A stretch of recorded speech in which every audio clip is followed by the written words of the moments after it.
Vďaka tomuto typu si už nikdy nepoškrabeš lak pri čistení auta. Stačí použiť správnu mikrovlaknovú utierku.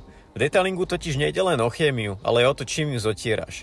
Každý povrch si vyžaduje inú starostlivosť a preto ti ukážem 3 typy mikrovlaknových utierok, ktoré u nás najčastejšie používame. Utierky s krátkym vlasom sú vhodné najmä na lesklejšie povrchy a táto zelená s mikrovlasom je vhodná na leštenie napríklad zrkadiel, čelného skla a tak ďalej. Teraz si zoberieme jednu s dlhým vlasom a takisto aj jednu s krátkym vlasom. Obe sú vhodné aj do interiéru.